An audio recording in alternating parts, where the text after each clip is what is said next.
अस्सलाम वालेकुम and welcome to ज़रा हटके। मैं हूं ज़रार खोड़ो और मेरे साथ हैं शाहज़ेब जिलानी और वसतुल्लाह खान।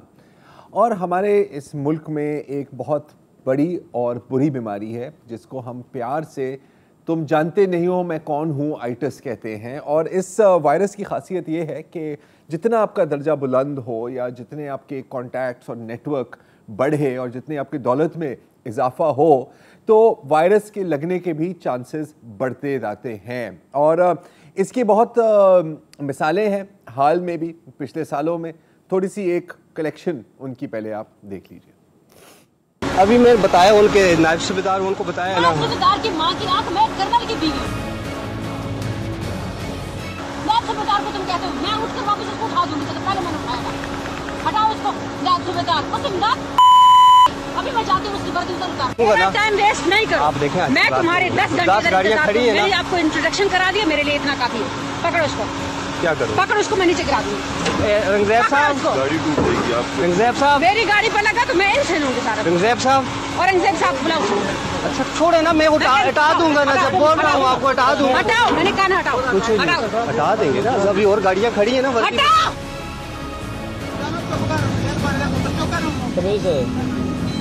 ठीक है ना, आप पैसे नहीं, आपके पास पैसे नहीं, आप ठीक है सर।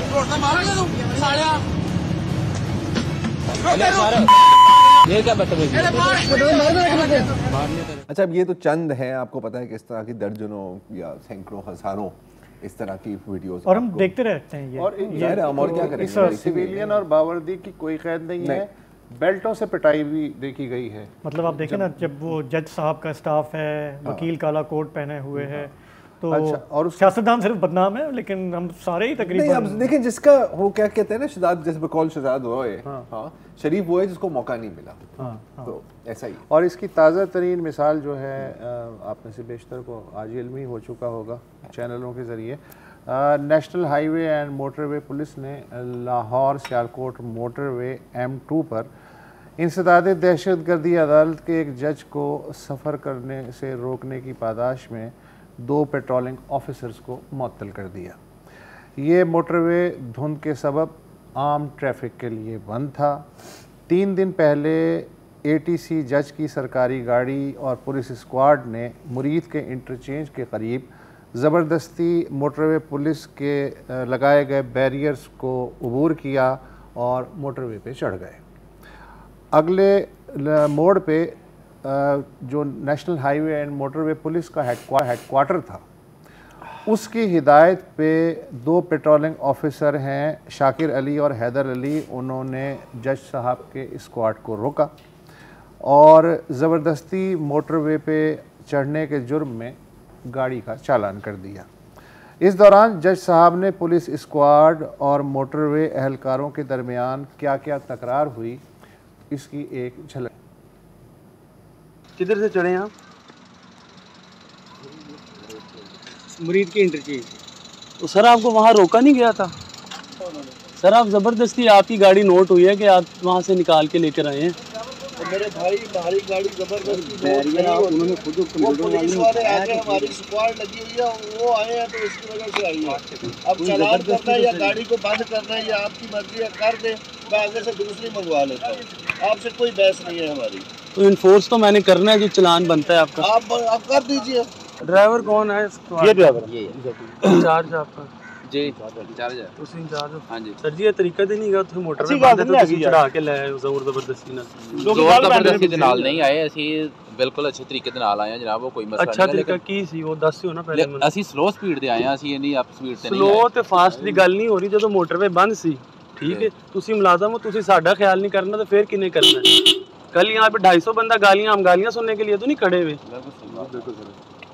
लेकिन मजबूरी है साड़ी भी साथ साथ। मजबूरी की सी यार, करशी वाले तो चले जाते यार, चलान दी गल नहीं हो रही। नहीं तो सरकारी गड्डी दा साहब बैठे ने की जुर्माना करिए, तुहानू दसो जो करना कर दो, साहब ने जो करा तो कर दो बस। साहब नु पूछो ना की करिए, जो तुसी जनाब उन्होंने करना सर वो कर दो। साहब हैं कौन, उनका तारुफ करवाएं। ATC कोड के जैसा बंदा हो गया। क्या नाम है? आजाद बुटर साहब।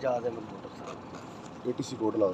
वो गाड़ी का आगे गाड़ी खड़ी है, लेकिन सामने स्क्वाड खड़ी है, सामने पुलिस वाले आगे गाड़ी है। सुने, आप लोगों ने ख्याल करना होता है, साहब का तो स्क्वाड ने तो आप लोगों को फॉलो करना है, स्क्वाड आप हैं। नहीं, पिछले साल भी जाते हैं, पिछले साल भी जाते हैं, ऐसे बंद होता है। मेरी भाई बात सुनो, कल इसी तरह की इमरजेंसी गाड़ी ने ना पिछले साल हमारे ऑफिसर को हिट किया है, उसके ऊपर से गाड़ियां गुजर के गई हैं, ठीक है, उसकी अभी इस महीने बरसी है।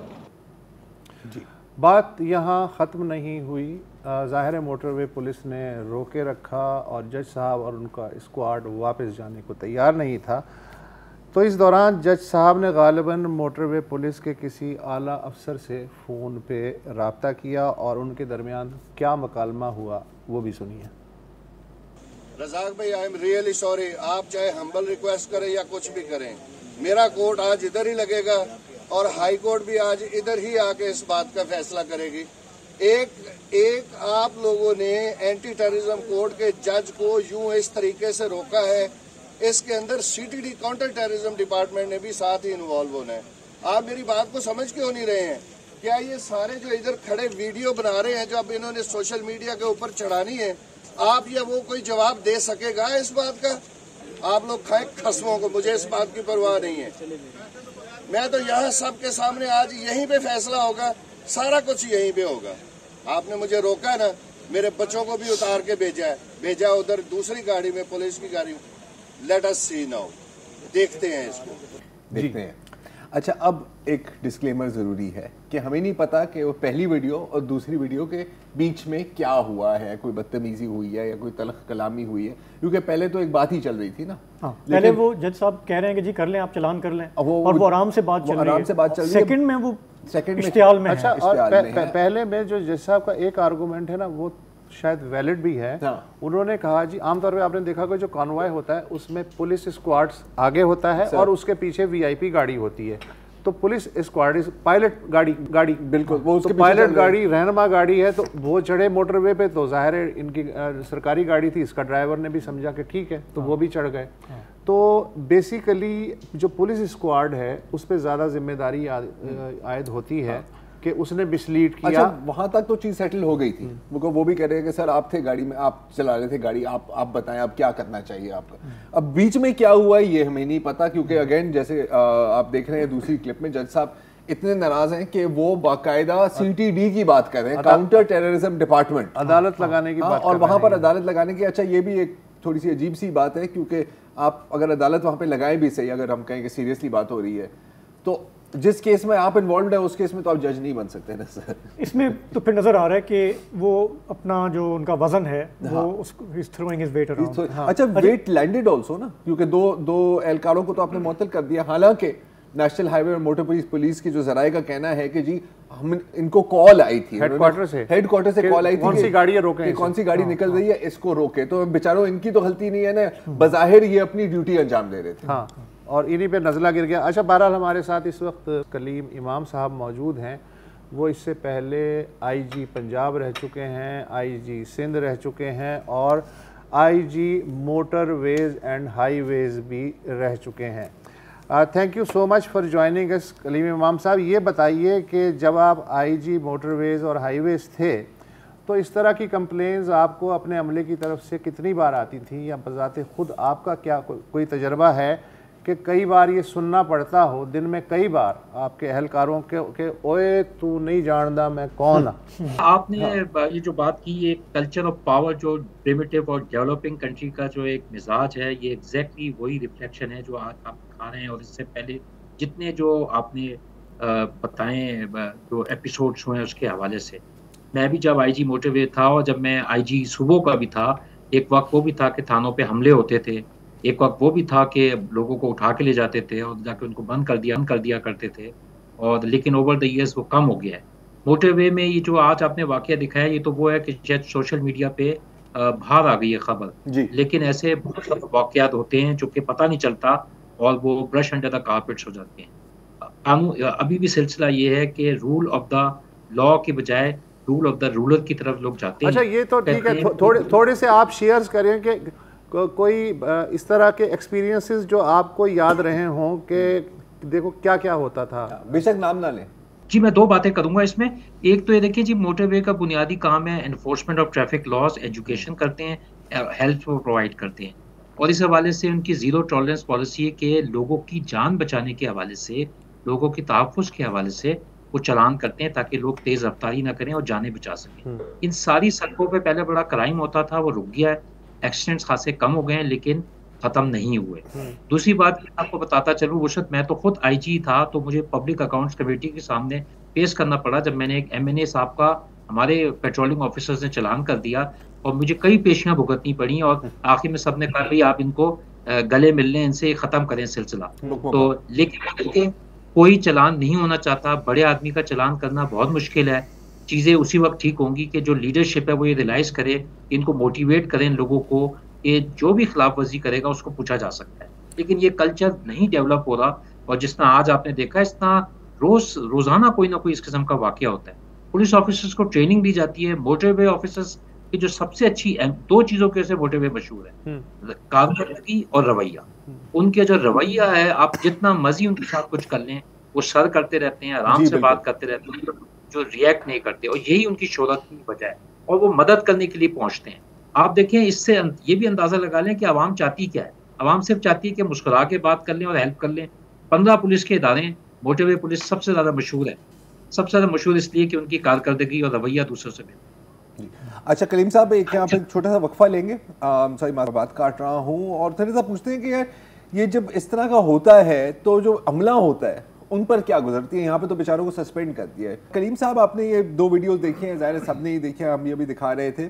हमें ज़ाहिर है कि ये नहीं पता कि इन 2 वीडियोस के बीच में क्या हुआ है, कोई तल्ख कलामी या जो भी, लेकिन हमें इतना पता है कि मोटरवे पुलिस को कॉल आती है कि जी इस गाड़ी या इस कॉन्वॉय को आपने रोकना है। वो ही करते हैं, फिर जो होता है जो आप देखते हैं, और एंड रिजल्ट इसका ये होता है कि शाकिर अली और हैदर अली जो 2 एहलकार हैं मोटरवे पुलिस के, उनको सस्पेंड किया जाता है। अब जब इस तरह के कोई वाकया होता है, या जैसे आप खुद इशारा कर रहे थे कि इस तरह के दर्जनों वाकयात होते रहते हैं और एक्शन अमले के खिलाफ लिया जाए, हालांकि ये हो सकता है कि कोई मिसअंडरस्टैंडिंग भी हो, इतने एक्शन लेने की क्या ज़रूरत है, तो अमले की मोराल पर क्या असर पड़ता है? और जब वो आपके पास आते थे और यकीनन आते होंगे, तो आप उनको क्या लासा देते होंगे?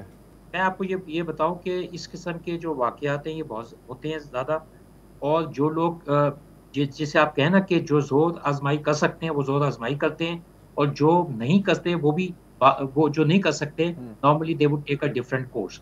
लेकिन इस वाकये में भी देखें, जो नॉर्मल ड्यू प्रोसेस है ये है कि फर्ज करें मोटरवे पुलिस ऑफिसर ने वाकई में जाती की, अगर हम इसको 1 मिनट के लिए समझें, उसका प्रोसेस ये कि कंप्लेंट आएगी, इंक्वायरी होगी, इंक्वायरी के बाद आप उसको जो मर्जी सजा दें।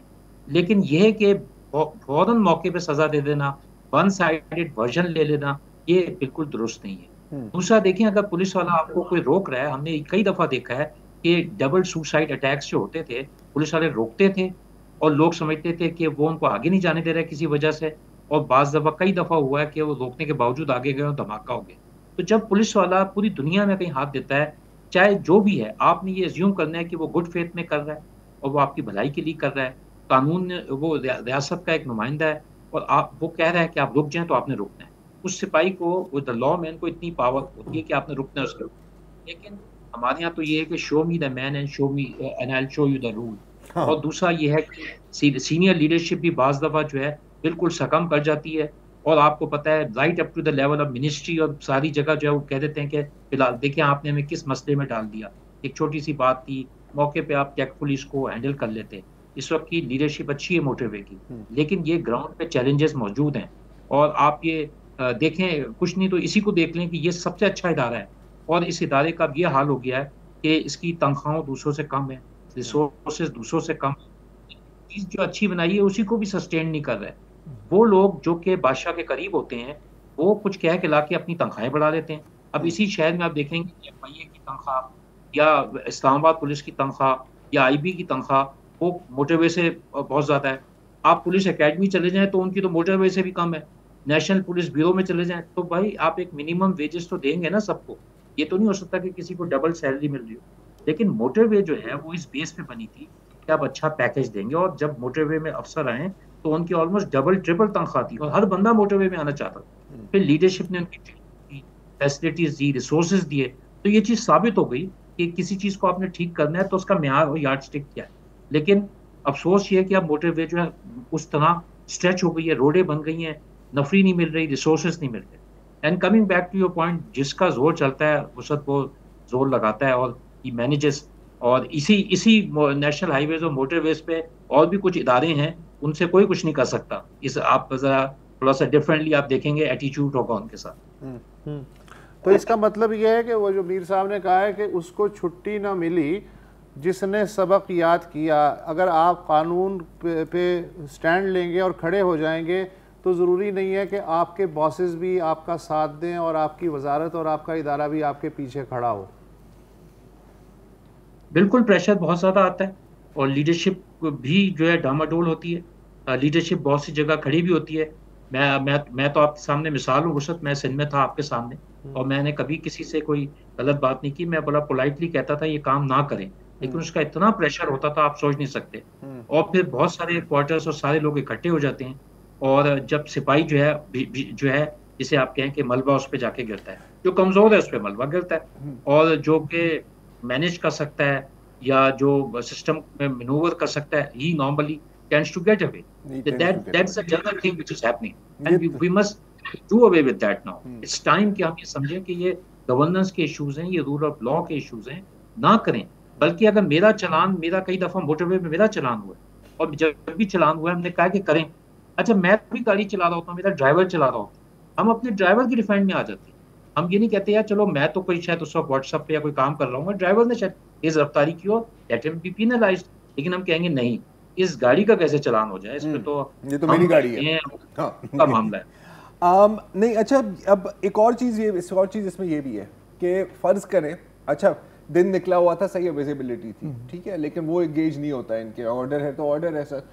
फर्ज करें कि वो गाड़ी आगे निकल जाए और फिर कोई एक्सीडेंट हो जाए, तो यही सवाल पूछा जाएगा ना कि यार आपने रोका क्यों नहीं, आपने रोका क्यों नहीं, यही सवाल पूछा जाएगा। 22 नवंबर से ये मेजर्स इन प्लेस हैं, क्योंकि 22 नवंबर से धुंध चल रही थी। बहुत शुक्रिया। एक एविडेंस ही बात है कि मोरल ठीक ठाक डाउन होती है, मतलब आप कोई काम के लिए आपको हायर किया गया हो और फिर आपको वो काम ना करने दिया जाए, या ऊपर से हुक्म आ जाए कि आपने सही काम कर रहे थे, आपको मुअत्तल कर दिया जाए, तो ना सिर्फ वो बंदा डिमोरलाइज होगा, बाकी सब भी उससे सबक सीखेंगे। So it's very easy. क्या फायदा। इन्होंने ये भी बड़ी इंटरेस्टिंग बात की कि मेरा ड्राइवर गाड़ी चला रहा हो। इस केस में भी देखें, अगर वो ये प्ली ले रहे थे कि जी वो स्क्वाड मेरी चली गई, भाई स्क्वाड की जिम्मेदारी भी आपकी है ना, अपने ड्राइवर को लीश में रखना भी आप ही की जिम्मेदारी है। ये आप नहीं ले सकते डिफेंस के, जी वो तोड़ के चला गया तो बस मैं उसके पीछे जा रहा हूं, तो कह दो कि गलती हुई है। नहीं देखें, at the end of the day वो आपका चले ठीक है, लेकिन वीआईपी आदमी का ड्राइवर उससे बड़ा वीआईपी होता है। हमने कई दफा देखा कि अगर इस तरह रोका गया है, ड्राइवर बदतमीजी कर रहा है, अगर पीछे कोई सुलझा हुआ इंसान बैठा है, वो ड्राइवर को समझाएगा कि आपने बहस नहीं करनी है, आप मेरे ड्राइवर हो, आपने ये नहीं करना। बहरहाल justice delayed is justice denied, जज delayed is also apparently justice. It's a mess. वक्फा ले।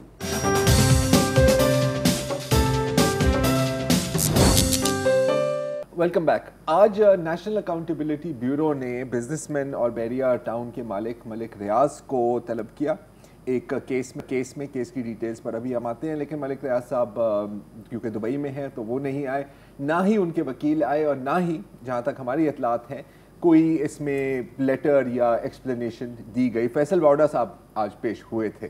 अच्छा, ये केस क्या है? केस शुरू होता है कि तकरीबन फरवरी 2017 और दिसंबर 2019 के बीच यूके की जो नेशनल क्राइम एजेंसी है, उनका एक काम होता है कि वो देखें कि कहीं कहाँ से पैसे आ रहे हैं मुल्क के अंदर। तो उन्होंने देखा कि एक अकाउंट में तकरीबन 80-90 मिलियन पाउंड्स का इजाफा हुआ है। तो ज़ाहिर है वहाँ पे तहकीकात शुरू हुई, पता लगा कि वो मलिक रियाज साहब की फैमिली का अकाउंट था और इन्वेस्टिगेशन चली। अच्छा, 2019 में इन्वेस्टिगेशन अपनी इख्तिताम तक पहुँचती है और NCA और मलिक रियाज साहब के बीच में एक आउट ऑफ कोर्ट सेटलमेंट होती है, जिसमें जो सेटलमेंट का अमाउंट था 190 मिलियन पाउंड रुपए में। इसको करने की कोशिश भी ना करें, आपका दिमाग फट जाएगा। ये जो नेशनल क्राइम एजेंसी है उसकी तारीख की सबसे बड़ी सेटलमेंट थी। अच्छा, ये भी वाजे मैं कर दूं कि नेशनल क्राइम एजेंसी ने कहा है कि इसका ये मतलब नहीं है कि वो गिल्टी हैं, क्योंकि ये सेटलमेंट हुई है, ठीक है। अच्छा, अब यहाँ तक सब कुछ सही है। फिर होता क्या है कि 3 दिसंबर 2019 को मलिक रियाज साहब ट्वीट करते हैं कि मैंने अपनी लीगल और डिक्लेयर्ड प्रॉपर्टी यूके में बेची है ताकि मैं सुप्रीम कोर्ट पाकिस्तान को 190 मिलियन दे सकूं। अच्छा, ये 190 मिलियन कहाँ क्या थे? क्योंकि एक पिछले केस में शाहजेब वो जो बैरिया टाउन का केस चल रहा था सुप्रीम कोर्ट में, हाँ, उसमें जुर्माना पड़ा था, ठीक है, तो ये उस जुर्माने के सामने आएगा। अच्छा, अब उस वक्त जो कुछ वकील थे उनसे कमेंट्स भी लिए गए, उन्होंने कहा कि यार ये बड़ी एक अजीब गरीब बात है कि अगर आप एक जुर्म में पकड़े गए और उस पर आपको जुर्माना लिया, तो आप दूसरे जुर्म के पैसे या दूसरे जो सेटलमेंट के पैसे हैं आप वहां कैसे डाल सकते हैं? ठीक है, अगर इस तरह की बात समझ में आ रही है तो। अच्छा, अब एक और ट्विस्ट यहां पर आती है कि 5 दिसंबर 2019 को फिर शहजाद अकबर, नाम तो आपने सुना होगा, मावन खसूसी to the former prime minister एहतसाब पे, वो आते हैं और एक प्रेस कॉन्फ्रेंस करते हैं। अच्छा, उससे पहले एक और मजेदार चीज होती है कि वो एक फेडरल मीटिंग, कैबिनेट वफाकी काबीना की मीटिंग होती है इस्लामाबाद में, जिसमें शहजाद अकबर साहब आते हैं, उनके हाथ में एक लिफाफा होता है। अच्छा, वैसे तो मोनोपोली लिफाफों पर हमारी होनी चाहिए, लेकिन शहजाद अकबर के पास भी लिफाफा था, बड़ी बुरी बात है, कॉपीराइट की मसले हैं ये। और वो कहते हैं कि जी एक सील्ड एनवेलोप है, हाँ, ये आप काबीना को किसी को मैं पढ़ा नहीं सकता क्योंकि ये नेशनल सिक्योरिटी का मामला है, अल्लाह जानता है कैसे, और आप बस इसको अप्रूव कर दें, ठीक है। ये कैसे हो सकता है कि मैं एक चीज पढ़े बगैर अप्रूव कर दूं? सर, हो गया है ना? ये जो फैसल वाउडा रोते फिर रहे हैं, हाँ, वो यही कह रहे हैं। अच्छा, सिर्फ फैसल वाउडा नहीं, वो कह रहे हैं कि जी हमने थोड़ा सा आवाज उठाई थी 2-3 लोगों ने, फैसल वाउडा, लेकिन हमें शरीन मज़ारी ने भी। किस चीज की मंजूरी ले रहे हैं फिर वो? सर कि ये एक सेटलमेंट हुई है। अच्छा, कि ये पैसे जो है इस लिफाफे की मंजूरी दे दें, जी बेसिकली, जी ऐसा है कि ये पैसे सुप्रीम कोर्ट के अकाउंट में जाएंगे। सुप्रीम कोर्ट अल्लाह जानता है उसमें क्या लिखा हुआ है सर, वो कॉन्फिडेंशियल था ना। अच्छा, फिर क्या होता है कि फिर शहजाद अकबर साहब एक प्रेस कॉन्फ्रेंस करते हैं। अच्छा, आप ये जरा नोट करें कि जाहिर है कि जो पिछली हुकूमत थी उनका एक बहुत बड़ा पॉलिसी प्लैंक मेरे ख्याल है पिछले 20 सालों से यही था कि हम लूटी हुई दौलत मुल्क में वापस लाएंगे, और 190 मिलियन डॉलर कोई छोटी रकम नहीं, मिलियन पाउंड छोटी रकम नहीं, इनफैक्ट 190 मिलियन डॉलर से भी ज्यादा है, मतलब 50 अरब रुपए, अल्लाह जानता है 50 अरब रुपए, 50 अरब रुपए, 50 अरब रुपए, ठीक है। तो वो एक प्रेस कॉन्फ्रेंस करते हैं जिसमें एक बार भी मलिक रियाज साहब का नाम नहीं लिया जाता, और वो कहते हैं कि जी ये हो गया है। अच्छा, हम सब उस वक्त समझ रहे थे कि यार इतनी बड़ी खबर है तो आपको तो मतलब दिन में कोई 20 प्रेस कॉन्फ्रेंसेस इसकी होने चाहिए। बहरहाल ये सब कुछ हो गया। इस वक्त वो जो पैसे हैं वो मेरा ख्याल है कि अभी तक सुप्रीम कोर्ट के ही अकाउंट में है, कुछ पता नहीं है वो पैसे कहाँ हैं, कुछ नहीं पता वो कहाँ है।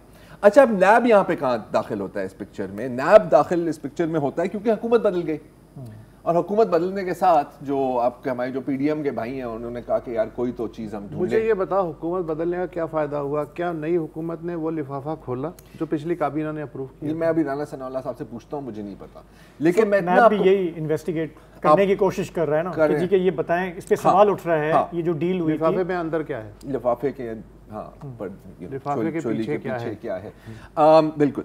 तो क्या हुआ कि फिर राना सनाउल्लाह बीच में आ जाते हैं और वो कहते हैं कि जी ये असल में जो हेल्प दी गई है मलिक रियाज को, वो असल में इसलिए है क्योंकि ये अल कादिर ट्रस्ट का जो चक्कर है, अगर आप इस पर थोड़ी सी बेसिकली वो उसमें कह रहे हैं कि जी इसमें रॉन्ग डूइंग है, और जो फैमिली है इमरान खान साहब की और उनकी जो अहलिया हैं, उनकी दोस्त हैं, कि उन लोगों ने इससे फ़ायदा उठाया। ये एक इल्ज़ाम है जिससे इन्वेस्टिगेट होना है, लेकिन कोई 50 अरब रुपए का, और कोई 50 अरब रुपए का।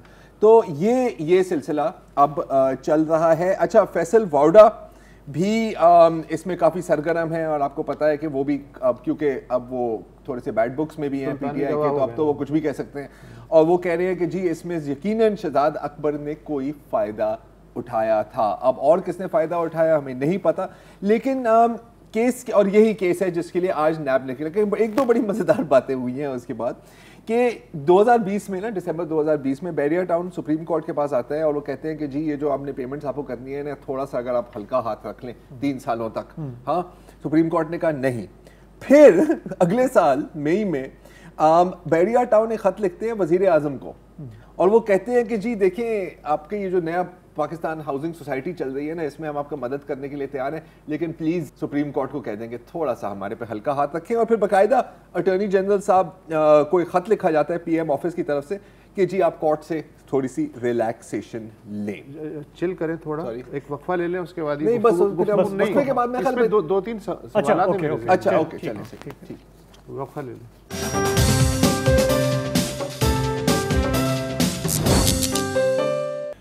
Welcome back. वही किस्सा के 190 मिलियन पाउंड बरतानिया से यहाँ लाया गया, 140 मिलियन पाउंड सुप्रीम कोर्ट के ख़जाने में जमा हो गए और वफाकी काबीना से एक बंद लिफाफे की मंजूरी ले ली गई। वफाकी काबीना के अरकान ने नहीं पूछा कि इस बंद लिफाफे में क्या, उन्होंने मंजूरी दे दी। ज़रार साहब, मैं यहाँ मेरी सुई अटक गई है, पता है लिफाफे पे काबीना लिफाफे की मंजूरी दे देती है, पैसे सरकारी ख़जाने की बजाय सुप्रीम कोर्ट की ट्रेजरी में चले जाते हैं। अच्छा, नई हुकूमत भी ना बंद लिफाफा खोलती है, ना ये सवाल उठाने की ज़रूरत करती है कि भैया जितने भी पैसे आते हैं वो कौमी ख़जाने में जाते हैं, वहाँ से फिर डिस्पर्स हो जाते हैं, उनका जो होना है होता है। तो ये जो है हर हुकूमत का भाई साहब के लिए जो सॉफ्ट कॉर्नर बनता है, तो कोई तो गीदड़ सिंगी होगी, कोई तो जादुई हेलीकॉप्टर होगा ना इनके पास, कोई तो जादू की ज़मीन होगी। ये क्या है? ये सारी चीज़ें हैं जो आपने अभी जिक्र की हैं, मेरा ख्याल है सारी चीज़ें हैं, जादू का हेलीकॉप्टर, जादू की ज़मीन, ताकत। मेरा ख्याल है कि देखें, इस तरह के लोग ना हर हुकूमत और हुकूमत के आगे और हुकूमत के पीछे जो हुकूमतें होती हैं उनके भी फ़ायदे में आती हैं ना। बहुत लंबी वेब है, हमने देखा है बहुत से लाहौर बिलावल हाउस कहाँ से आया था? लाहौर बिलावल हाउस कहाँ से आया? बहरिया का है ना, बहरिया का है वो भी, तो मतलब लेकिन इनका हेलीकॉप्टर तो कौमी हेलीकॉप्टर है, तकरीबन हर सियासतदान ने उस पर सवारी, तकरीबन हर सियासतदान करता है। देखें इस तरह, देखें अगेन, मैं तो एक्चुअली मेरा ख्याल है कि अगर कोई इंसान है जिसने वाकई पाकिस्तान के निज़ाम को समझा है और उसको मतलब उसके इनसाइड में है, तो वो मलिक रियाज साहब है। और ये मैं बिल्कुल हरगिज़ मैं तंज नहीं कर रहा और मैं ना ही मैं क्रिटिसिज्म कर रहा हूँ। दिस इज एक्चुअली सैल्यूट कर रहा हूँ। नहीं, मैं सैल्यूट कर रहा हूँ, नहीं सैल्यूट कर, बिकॉज़ इनकी बात सही है, निज़ाम के नुमाइंदा है ना। हाँ, देखें, बिकॉज अगेन देखें, जो बिग बिजनेसमैन होते हैं और इस तरह के होते हैं हमारे मुल्क में या किसी भी मुल्क में, मेरा ख्याल है कि नामुमकिन होता है कि आप इस लेवल पर काम करें और आपके कॉन्टैक्ट्स ना हो। लेकिन अक्सर हमने देखा है ना कि जैसे कि फेवरेट पॉलिटिशियंस होते हैं, तो पॉलिटिशियंस के फेवरेट बिजनेसमैन भी होते हैं। ये वाहिद शख्स है मेरा ख्याल है जो सबके साथ, नहीं ऐसा नहीं। कौन? अंबानीज कांग्रेस के नहीं, साथ मैं पाकिस्तान की बात कर रहा हूं, नहीं, मैं वर्ल्ड ओवर फिनोमिना एक ही है। यहाँ की बात कर रहा हूं। यूएस में जो भी कॉरपोरेशंस हैं, वो बाइडन की भी फंडिंग करती थी, वो ट्रम्प की भी फंडिंग करती थी। वो मसला ये कि ये बिजनेस ऐसे ही चलता है, ये सिस्टम ऐसे ही चलता है। अब आप इसका कोई भी नाम रख लें कि जी जमहूरियत है, नीम जमहूरियत है, डिक्टेटरशिप है, बिजनेस का अपना निज़ाम होता है ये, और उसमें मतलब ये कोई यूनिक मिसाल नहीं है। लेकिन पाकिस्तान में ये इस लिहाज से एक यूनिक मिसाल है कि हर हुकूमत इनका नाम लेने से कतराती है, और ये मीडिया, हाँ मीडिया इश्तिहार मिलते हैं। मीडिया की लिस्ट तो बड़ी लंबी है भैया। जो मुझे याद है कि फार्मास्यूटिकल कंपनीज, सेलुलर कंपनीज, वो तो कंस्ट्रक्शन कंपनीज, और वो तो एक लंबी लिस्ट है। मीडिया का अलग मामला। मुझे याद है एक दो डायलिसिस मशीन का इफ्तिताह किया था बहरिया टाउन पे, तो टॉप हेडलाइन न्यूज़ थी काफ़ी चैनल्स। तो पता नहीं फिर इतने लोग साबिक बॉस ने भी चलाई अपना मलिक रियाज साहब से जलते क्यों हैं? मतलब क्यों ना जले यार? मतलब नहीं वो कहते हैं आप भी करें। आज़ादी इज़हार का आर्टिकल आपने किसने बनाया यार? में इतना जहन नहीं है ना यार। बाज़ इदारों और बाज़ शख्सियात और निजी शख्सियात आज़ादी इज़हार का जो आर्टिकल 14, 16, 17 जो भी है उससे अबव होते हैं, उससे मुबर्रा होते हैं। ये आप जितनी जल्दी समझ जाएंगे शाहजेब जिलानी साहब, बिल्कुल आप उतने ही, अब तक समझ आ जानी चाहिए थी। पूरा सॉफ्टवेयर अपडेट नहीं हुआ, नहीं हो जाएगा, हार्डवेयर भी होना चाहिए साथ साथ। अच्छा, अब जहाँ तक इस हालिया केस की बात है, तो आई थिंक कि यहाँ पर मतलब आज तो वो बिल्कुल ना वो गए, ना उन्होंने वकील गए, ना कोई एक्सप्लेनेशन, तो मेरा ख्याल ही ज़रूरत ही नहीं है। लेकिन मेरा ख्याल है कि ये भी उस हद तक ही परस्यू होगा जहाँ तक इनकी कोशिश है कि किसी तरह इसको खान साहब या खान साहब की फैमिली या फराग होगी और इनको इसके अंदर ले आए। अब वो इस पर राजी होते हैं नहीं राजी होते, ये एक मलिक रियाज साहब जैसे आपने कहा, वो उनको पता है कि कहाँ पे किसको क्या चाहिए, सबका साथी मामला दोस्त ठीक कर लेंगे वो, और उनको ये भी पता है कि अभी साल के बाद अल्लाह जानता है इलेक्शन में कौन क्या होता है। देखो पाकिस्तान में कम से कम एक आदमी तो है जिसपे सबका ब्रॉडर कंसेंसस है। अब मैं तो कहता हूँ कि उनको सदर पाकिस्तान बना सभी का है, नून लीग का भी है ना, सभी का है जनाब। आशियाना मुझे याद है, आशियाना कुछ बात बनी नहीं, बात नहीं थी, बात बनी थी, बनी थी, फिर बीच में जो है कुछ हो गया। सुने गौर करें आप भी, मैं भी गौर जरा इन्वेस्टमेंट सोचें। हाँ ये दो छोटी मछलियां पता नहीं यार, अपना 1.5 फुट का प्लॉट मिलता है, आखिर में यही होगा 1.5 फुट का प्लॉट मिलता है तो मैं इन्वेस्टमेंट करने के लिए घर बनाया या नहीं बनाया, नहीं बनाया, ख्वाहिशें देखें, अपने कद देखें। मैं तो ये प्रोग्राम करता ही इसलिए हूँ कि मतलब हो सकता है कि कहीं से कोई कॉर्नर प्लॉट की ऑफर मिल जाएगा या तुम चुप हो जाओ, लेकिन हमारी कोई हैसियत ही नहीं है, क्या करें। चले मलिक साहब पता नहीं प्रोग्राम सुनते हैं या नहीं, मैं भेज दूंगा। फिलहाल इजाजत दीजिए, खुदा हाफिज।